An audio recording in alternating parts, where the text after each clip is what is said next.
Everyone in the banking hall whispered when 14-year-old Kira Dawson, the daughter of a humble locksmith, walked in wearing her paint-stained overalls. The bank manager, a stern man in a charcoal suit named Mr. Farrington, challenged her to open a safe that not even the top security team could crack. Cameras were rolling, and everyone expected her to fail. But the moment Kira crouched before the steel vault, her fingers brushed the dial, and what she whispered next made every adult freeze. No one was ready for the truth that would come out that day. The morning sunlight slanted through the glass doors as Kira pulled her hoodie tight and stepped into Dawson and Sons Locksmiths, her father's workshop just across the street. Her hands were calloused, stained from years of working locks and safes. Today, however, was not supposed to be her day.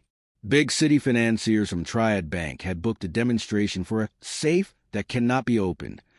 Her father had warned her to stay home, but Kira had an inexplicable pull. She felt she needed to be there. At precisely 9 o'clock, a black armor van pulled up. Farrington stepped out, sunglasses on, a leather briefcase in hand. His reputation preceded him. The safe inside was rumored to be impervious, designed to foil every locksmith who dared attempt it. He waved his team forward to wheel in a reinforced steel safe. Once unhooked from the pallet, the room fell silent. Every engineer, security officer, and bank executive leaned in, shaking their heads at the impossibility. Attempt to crack it mechanically or digitally failed, flashing red error codes that mocked their expertise. Kira lingered by the doorway, unnoticed, until her foot kicked a wrench. The clatter made everyone turn. Farrington's eyes narrowed as he scanned her from head to toe. "Who is this?" he barked. Her father mumbled something about her being his daughter, but Farrington laughed, smirking. "All right, let's humor the locksmith's apprentice. Maybe she has the magic touch." Kira stepped forward, her heart steady and her mind focused. She ran her fingers over the dial, her father's lessons echoing in her memory. Locks, she thought, are stories disguised in metal, and this one had secrets. She turned the first few tumblers and listened. Her eyes scanned the intricate internal mechanism. It wasn't broken. It was rigged to mislead. Her voice, calm and precise, broke the silence. "This is not a safe you fail. It's a trap designed to pretend it's unsolvable." Gasps echoed throughout the room. Farrington's jaw tightened. "What are you saying?" Kira met his gaze. "Someone at the top wants you chasing a problem that doesn't exist." She pulled a small digital decoder from her pocket, tapping into the encrypted mechanism. Lights blinked inside the vault, revealing hidden layers of code. Within seconds, a sequence of alarms flagged, tampering detected. Farrington paled. His team gawked. Kira's father covered his mouth in disbelief. From the rear of the bank, a woman in a crisp Navy suit entered with 2 federal security agents. Her badge read, Federal Financial Crimes Division. "We received an anonymous tip about a compromised safe with falsified security codes." "Where is it?" All eyes turned to Kira. She simply pointed. Farrington tried to regain control. "This is impossible. She's just a child." The agent ignored him. "Unauthorized or not, she found the flaw. You should thank her." Kira's fingers hovered over the vault interface. Inside, a secret project was revealed. A digital ledger capable of controlling high-value bank transfers, now vulnerable to anyone with the decryption key. Her father whispered, trembling, "Kira, you just exposed something dangerous. They will come for you." Before she could respond, a new figure appeared. A man in a long black trench coat, silver hair, and piercing gray eyes. "The one you're chasing won't stop," he said. "I'm here to protect you, but you must move fast." The bank doors locked automatically, alarms blared, and drones hovered outside, scanning for movement. Kira's heart raced, but her mind remained calm. She had already solved the puzzle. She now had a choice: follow federal protection or trust a stranger with secrets older than any vault. Her father squeezed her shoulder. "I trust you." Kira nodded, took the man's hand, and vanished into the shadows, leaving behind a safe that no one had truly opened and a secret that could shake the financial world forever. She had turned a simple talent into a force that exposed corruption, outwitted professionals, and made her the target of powers she never imagined. Kira Dawson, the locksmith's daughter, had stepped into a world she never asked for and emerged as its most unlikely hero. The black SUV slid silently through the city streets as Kira Dawson gripped the stranger's hand, her mind racing faster than the car. Every shadow seemed alive with intent. Director Hale's agents had been unable to secure her entirely. The message she had received was proof that someone with inside knowledge was watching. The man in the trench coat, who introduced himself simply as Corbin, glanced at her, his eyes sharp but steady.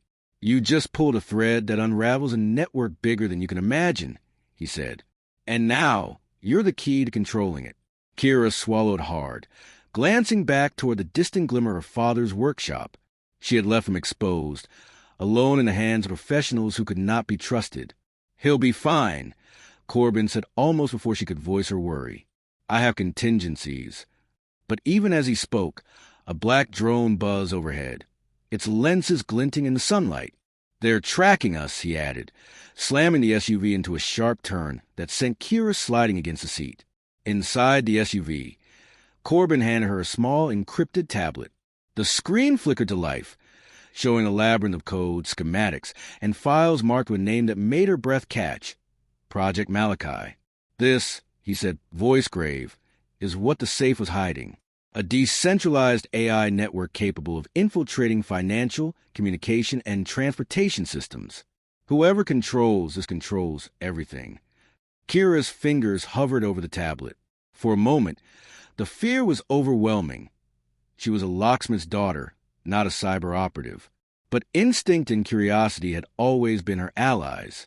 Slowly, she traced the code, understanding patterns that even high-level analysts had struggled to decipher.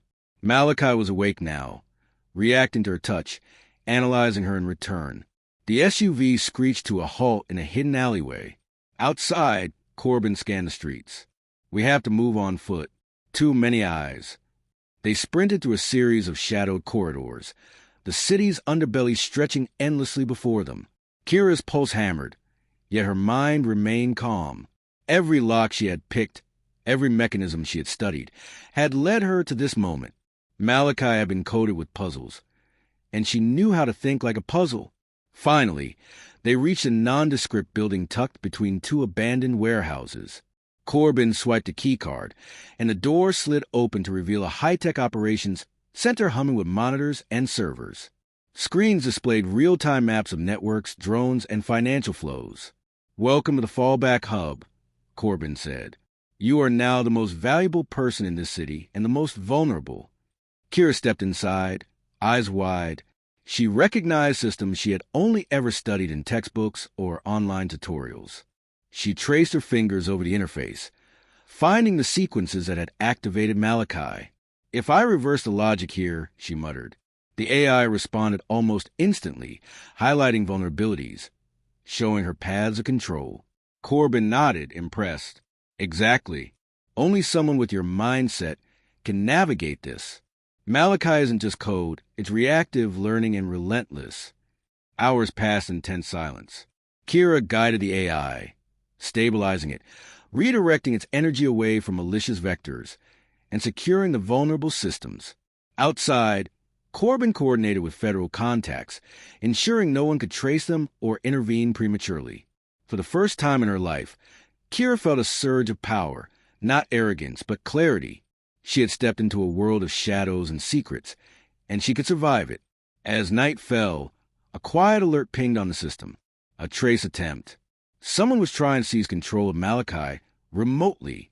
Corbin's expression darkened. "They found us." Kira leaned forward, fingers flying over the tablet. She redirected the AI, locking out the intruders in seconds. "Got it," she whispered, heart still racing. A moment of calm settled. Kira looked at the sprawling city through the center's reinforced windows.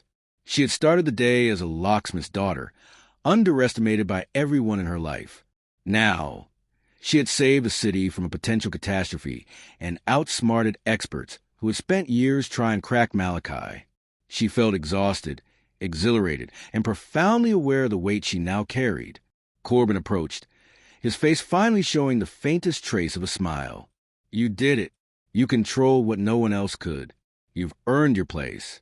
Kira looked back at the tablet, the AI's interface now stable and silent. "It's over?" she asked. Corbin shook his head. "Not over, but you've bought us time. That's all we can ask for." For the first time, Kira allowed herself to breathe fully. The city was safer now. Malachi would sleep under her guidance, and she had proven that ingenuity, courage, and determination often outweighed titles and credentials. She was no longer just a girl who picked locks. She was a protector of systems, a solver of puzzles, a force that could tip the balance of power. As dawn broke over the skyline, Kira Dawson finally understood something she had always known in her bones. The greatest heroes are not always the ones expected to rise. Sometimes, the most unlikely person, armed only with instinct, intelligence, and courage, can change the world. And Kira was ready for whatever came next. The city stirred below, oblivious to the silent victory that had just unfolded. And somewhere in the shadows, those who had underestimated her now knew. Kira Dawson was someone to be reckoned with.